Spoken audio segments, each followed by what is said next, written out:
15 movie scenes that inspired real-life tragedies. Part 1.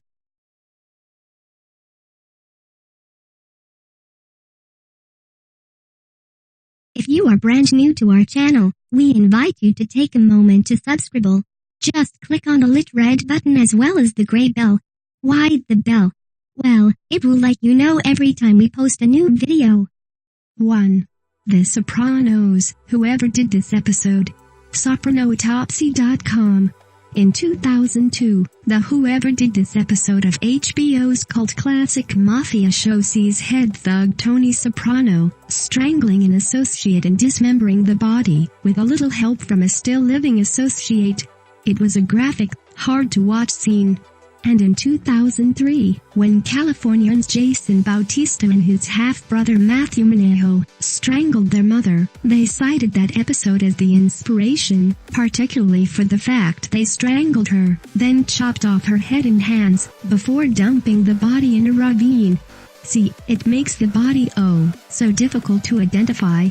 As the Orange County Sheriff Department spokesman said, the whole murder dismemberment thing was based on a viewing of that show. 2. Scream. Fusion.net. Wes Craven's 1996 slasher horror film Scream featured Neve Campbell as Sydney, a young girl stalked by a creepy killer, known only as Ghostface. David Arquette was the too cute cop in town. Ghostface calls our young girl, then kills her boyfriend, before killing the girl herself. Top10films.co.uk reports the story of a 17-year-old girl in France who stabbed a classmate with a kitchen knife. Like the movie, the murderer reportedly had called the victim first, and even wore a Ghostface mask while committing the bloody and brutal murder. Scream in general and that scene in particular, leave many believing Hollywood wrote the script for this real-life tragedy. 3. Child's Play 3. Chuckylabs.net. Everybody knows the Child's Play film franchise centering around a killer doll Chucky who is possessed by the soul of a serial killer. Chucky started life as a good guy doll, so he looks like, well, a good guy. But his inner serial killer comes out in some truly frightening, scream-out-loud scenes.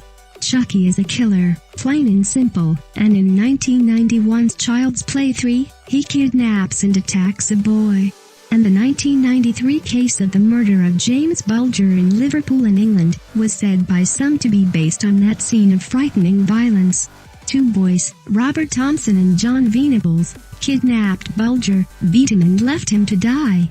The film and real-life killing caused a great public anti-video nasties outcry in England. 4. The Heat, heist movie that inspired the bloodiest shootout in American history. The Heat was a 1995 film with, yes, Robert De Niro again, plus Al Pacino. In it, a commando-style gang of heavily armed thugs dressed in full-body armor storms a bank in California, terrorizing customers before fleeing in a wild gun battle with the police. In its 1997 piece, The Mystery of the Violent Bank Jobs, the New York Times connected that violent robbery scene to a series of equally violent bank jobs all over the country.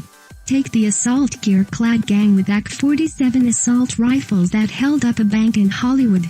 They peppered the place with bullets and locked terrified customers and employees in a vault before launching into a 20-minute standoff with police. At the end of the day, 2 robbers were dead and several police wounded. As far as the newspaper was concerned, the connection was provocative. 5. Nightmare on Elm Street, stabbing victim in the face. Therabotsvis.com. There's a scene in Nightmare on Elm Street 2, where Freddy Krueger takes down a party guest by slashing him in the face with a bladed glove. And when in 2004 Freddy-obsessed Englishman Daniel Gonzalez went on a killing spree, that is just what he did to one of his victims. All told, 4 people died. In the movie, Freddy employs several heinous weapons, including those spooky knives, and in 2004, when paranoid schizophrenic Gonzalez murdered 4 random people, he was armed with Freddy-like knives. Given 6 life sentences for the 4 murders and 2 attempted murders committed all over England, he committed suicide in his cell in 2007. 6. Conjuring 2, final scene scares a watcher to death. TheTelegraph.co.uk. All hell breaks loose in the final scene of 2016's mega blockbuster The Conjuring 2. Evil spirits, possessions and the near triumph of evil, all had audiences on the edge of their seats or peeping through their hands. In the film, an English girl living in Enfield, North London is possessed and demonizes into a being that is unrecognizable. A 60-something moviegoer in India didn't live to see the end at the end of the movie, as he keeled over and died of a heart attack as the final scene came to its climax. Scared to death, maybe. Even more bizarrely, his body was carted away, only to disappear. What happened on YouTube was predictable, with vloggers posting fake videos of possessions and deaths related to the film. As horrible as it sounds, the incident probably didn't hurt the box office takings. Just the opposite. 7. The Program, deleted scene in the Copycat death.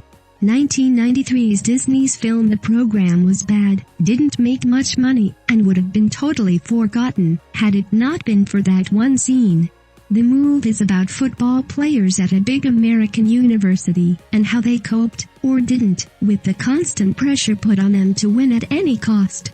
And when in one scene a drunken macho male character lies down in a busy street to prove how brave he was, he escapes with his life intact. 2 teenage boys from Pennsylvania and 1 from Long Island, New York, weren't so lucky when in 1993, they attempted to prove they had nerves of steel by doing exactly the same thing. They died and the scene was pulled from the movie. But it lives on YouTube. 8. Magnum Force, murder of prostitute using Drano. Wall.alphacoders.com. In the 1970s, Clint Eastwood was Dirty Harry, and his 1973 Dirty Harry installment Magnum Force was full of urban violence, death, prostitutes and nasty pimps. In one scene, a prostitute is forced to drink drain cleaner, Drano, and almost immediately obliges by dropping dead.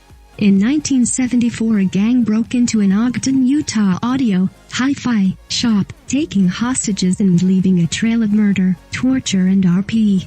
Members of the gang had watched Magnum Force and decided the Drano down the throat gig was a neat way of dispatching victims. But, on the night, the hostages who were forced to drink the caustic liquid were writhing and screaming in pain, but not dying fast enough. So they pulled a gun and began shooting.